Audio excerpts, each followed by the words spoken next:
on to our next coach of the morning. It's the head coach of the Presbyterian College Blue Hose, Nichols. Good morning, Coach. Good morning, Mark. Blue Hose with the victory over Monmouth, 7 last Thursday night. Moved even in the conference at 1-1. You were on the road at number 9, Charleston Southern, Saturday evening on ESPN3. Going to talk about the victory over the Hawks. I'll start taking questions. Well, sure was a great football game between two teams that fought and competed. Coach Callahan got a really, really fine football team, and they came in here ready to play, and surely was a big challenge for us. We're fortunate to get the win and make a couple of plays to secure the victory at the end. But just happy for our kids, get affirmation for their work. I know that we played an awful tough schedule and played some really, really good teams, and it's good to be able to work and prepare, especially coming off of a short week like they did, and being able to get a victory here at home.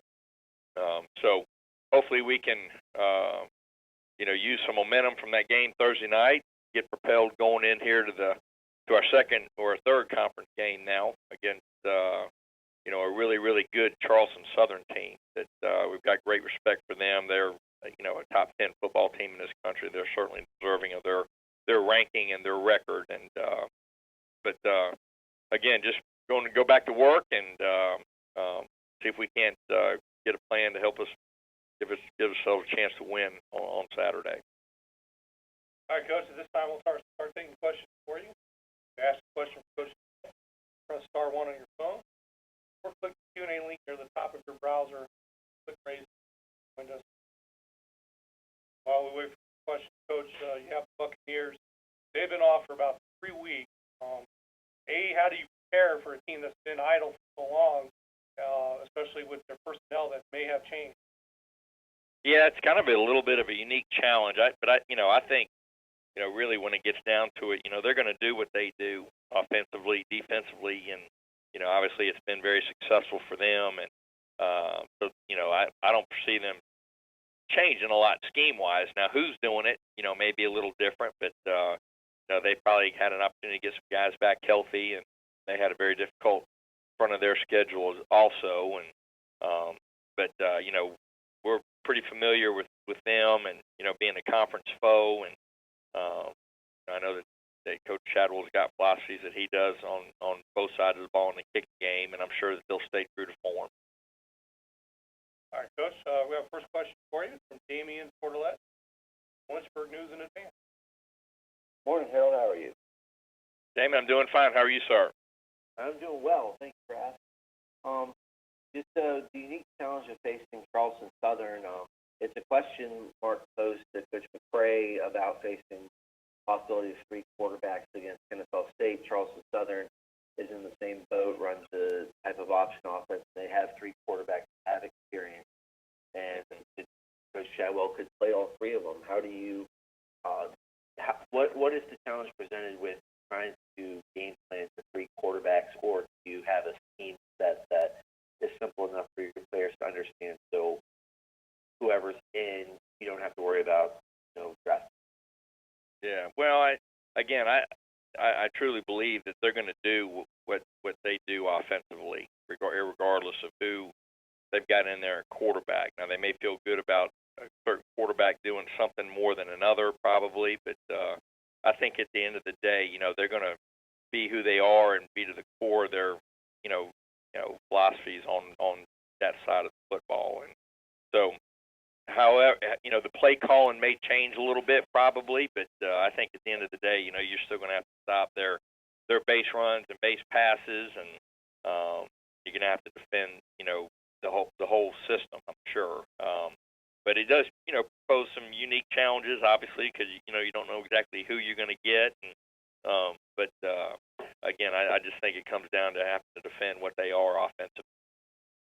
He found a very good balance Thursday night against Monmouth. The run in the past, and he had, I think, his best passing game so far in his young career.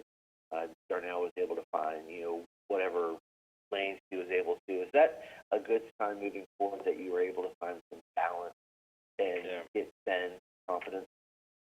Yeah, I certainly hope so. You know, it certainly has been our goal, and I think we're finally getting to a point where we are having some balance offensively, which I think will help us.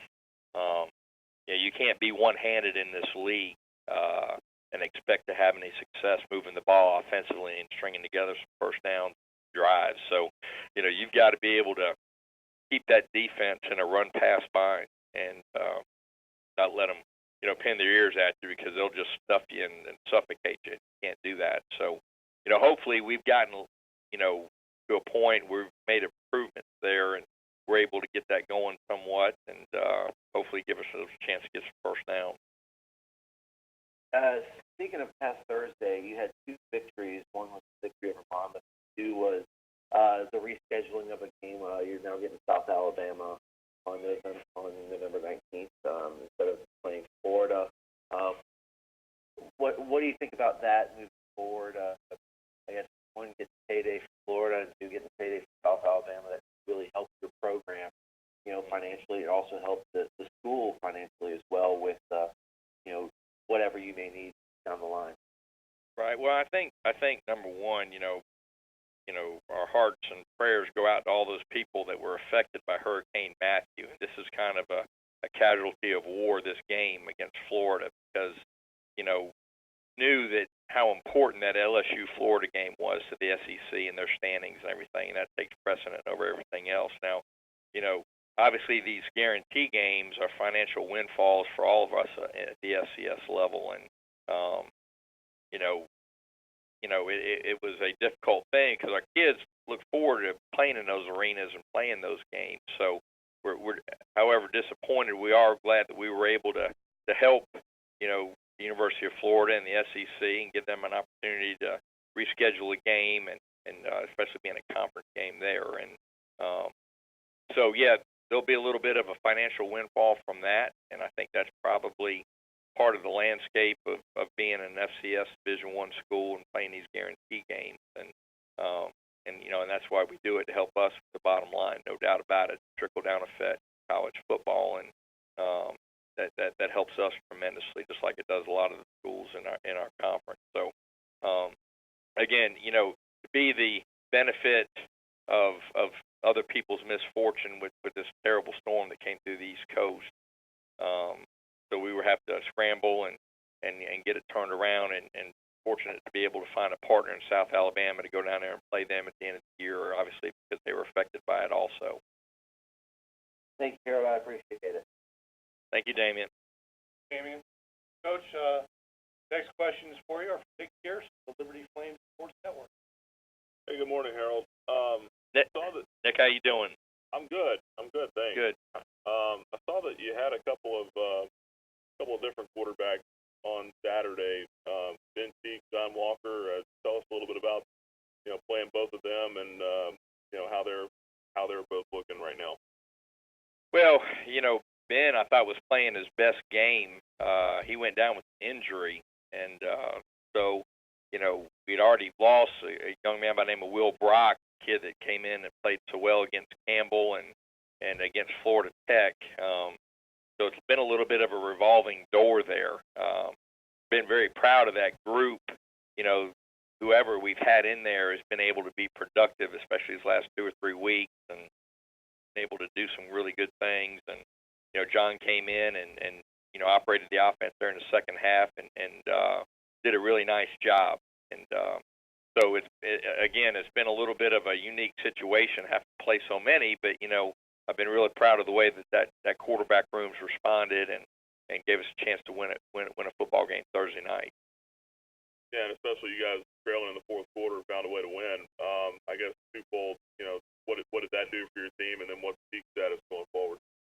Yeah, well, I think hopefully, you know, be able to get some confidence, you know, and build on that. It was a great team effort against a really good Monmouth team, a well-coached football team, so, you know, hopefully we can build on that and get some momentum going. You know, Ben's status is a little bit day-to-day right now.